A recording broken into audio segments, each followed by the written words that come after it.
Questa serie di video funge da approfondimento narrativo, filosofico ed introspettivo di Final Fantasy IX. Questo videogioco ha ricevuto l'amore che merita soltanto da qualche anno a questa parte, nonostante una calda accoglienza da parte della critica fin da subito. Purtroppo, molti hanno difficoltà nel superare lo scoglio iniziale della grafica cartunesca, del mondo colorato e dei toni scanzonati.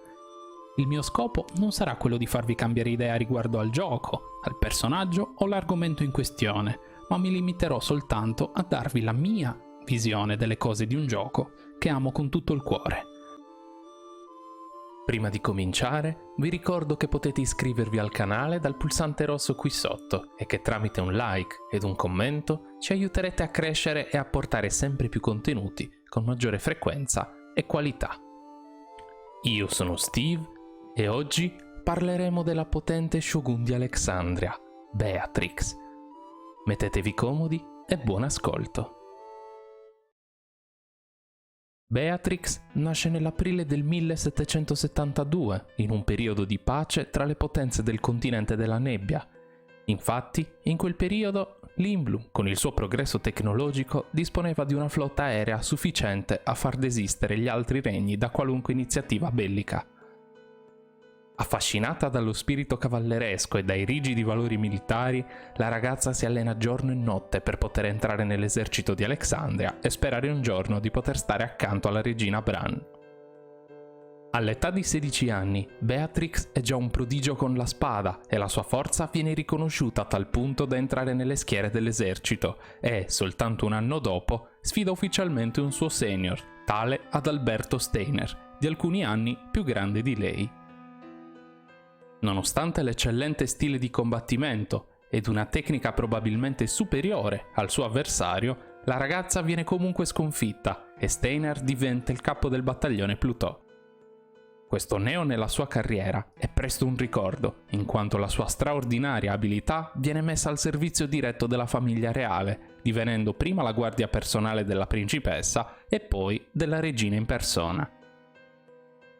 I suoi meriti nel combattimento ed i continui duelli vinti contro innumerevoli spadaccini le valgono in seguito il titolo di Shogun, di combattente più potente del continente, ed anche la creazione di un piccolo esercito personale composto di sole donne.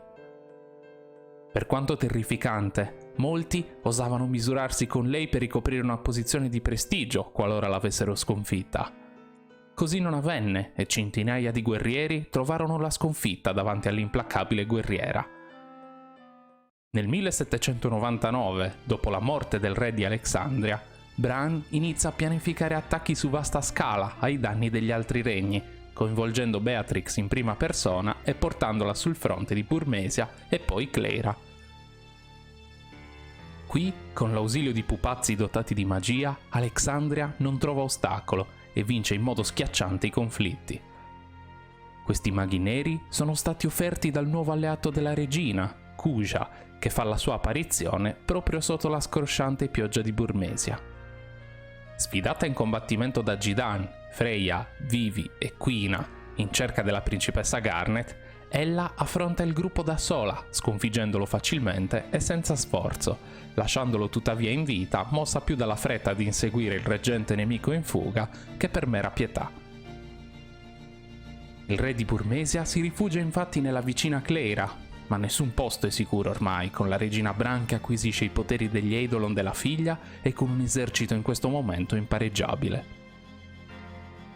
Beatrix, in particolare, attira Jidan e compagni fuori dal villaggio con l'ausilio delle soldatesse sotto il suo comando e permette ai maghi neri di attaccare dall'interno indisturbati.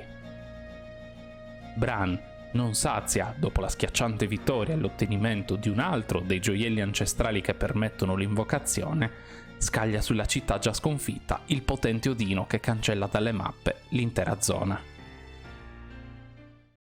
Tornata sul Red Rose, Beatrix comincia a nutrire i primi dubbi sul suo operato, lamentando un sempre maggiore utilizzo di forze magiche a discapito dei soldati.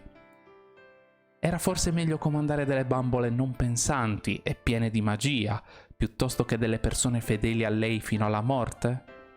In un certo senso, lei stessa si sente un pupazzo della regina, che agisce senza mai domandarsi alcunché. Consegnato il gioiello, non una parola di ringraziamento, non un elogio, non una considerazione su soldati, feriti, danni. L'unica cosa che la guida sembra essere l'ossessione dell'ottenimento di più potere e magia. Nel momento in cui chiede della principessa Garnet, Bran le risponde dicendo che la farà condannare a morte per alto tradimento, senza mostrare alcuna pietà. L'atteggiamento della regina e la sua ossessione sgretolano lentamente le certezze della ragazza, che mostra sempre più una certa riluttanza nel proseguire l'operazione di distruzione e conquista. Rientrata ad Alexandria, si scontra nuovamente con il gruppo di Gidan, che nel frattempo si era infiltrato nel castello per salvare proprio Garnet. Altro scontro, altra vittoria per la Shogun, ma notando la principessa svenuta e probabilmente ferita, capisce che Bran era davvero intenzionata a scartare ogni cosa che non le fosse utile, compresa la figlia. Questo è il momento in cui apre definitivamente gli occhi e, decisa a rimediare ai mali che ha causato, punta la spada contro la sua stessa regina, aiutando il gruppo a fuggire. Lo stesso Steiner, vedendo gesti e azioni della sua collega e rivale, unisce il proprio Gladio alla Save the Queen della Shogun, liberandosi anch'egli dalle catene della devozione. Il regno di Bran termina comunque dopo pochi giorni, nel momento in cui viene tradita e uccisa da Kuja ed i suoi poteri magici. In un matriarcato come quello di Alexandria, il successore della perfida regina non può essere altri che Garnet, che, in un atto di grande bontà, perdona Beatrix e le chiede di rimanere al suo fianco per proteggere il regno insieme. Schiacciata dal peso del rimorso, ma allo stesso tempo gratificata dalla generosità della nuova reggente, la Shogun giura solennemente di proteggerla e di fare lo stesso con Alexandria. Durante una delle loro pattuglie, prima Beatrix e poi Steiner trovano una lettera d'amore lasciata per terra nei giardini reali. Convinti entrambi che sia stata scritta dall'altro, quando invece si tratta di un totale fraintendimento, si recano al luogo menzionato nell'epistola durante la notte.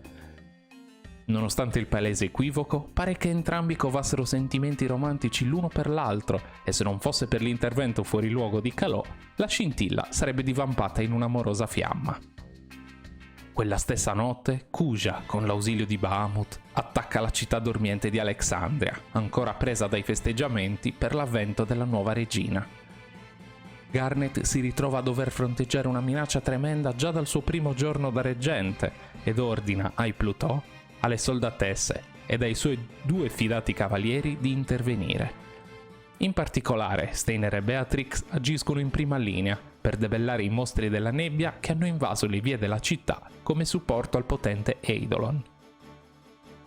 In una serie di combattimenti estenuanti, i due si proteggono a vicenda e si avvicinano ancora di più sentimentalmente, con al culmine di questi eventi la trasformazione in trance di uno Steiner, le cui emozioni prendono il sopravvento nel momento di maggior pericolo.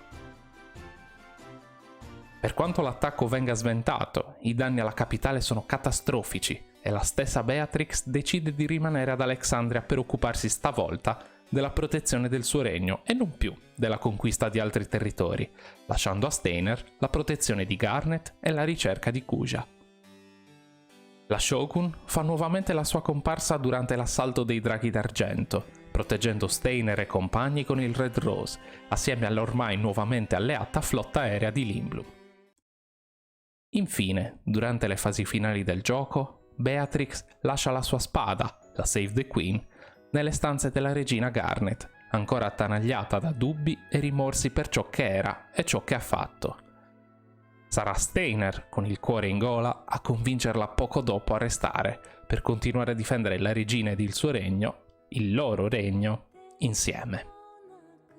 Beatrix è un personaggio affascinante che, nonostante faccia parte delle fila del nemico per circa metà gioco, è mostrata come un essere umano in grado di pensare ed evolversi in base alle situazioni che vive, in modo similare al generale Leo di Final Fantasy VI. Da spietata guerriera, che vedeva nel militarismo e nella forza dei punti di riferimento, a paladina del proprio regno, ruolo che ricopre sia a livello di gameplay, usando tecniche di spada e magia bianca, sia a livello di trama, dove mette se stessa ed il suo vecchio io in secondo piano, per essere lo scudo della sua città e non più solo la spada. Come Steiner, anch'ella è coperta da una nebbia di devozione che la acceca e non le mostra come la sua regina sia cambiata in peggio durante l'ultimo anno, ma, visto con i suoi occhi, dove ambizione, fama, sete di potere hanno portato Bran, rigetta questi stessi valori che anche lei una volta bramava. L'amore per il baldo capitano dei Plutò deriva invece dall'evoluzione della loro rivalità, trasformata lentamente prima in rispetto e poi in ammirazione e affetto, culminati in quella notte di Alexandria tra mostri e fiamme. Probabilmente ha visto in Steiner quell'ambizione e quella forza d'animo che lei ha sempre desiderato fin da piccola, ma che non venivano mossi da egoismo e sete di potere, quanto piuttosto da altruismo e senso del dovere. Se il video ti è piaciuto, ricorda di supportare il canale. Noi ci vediamo al prossimo video.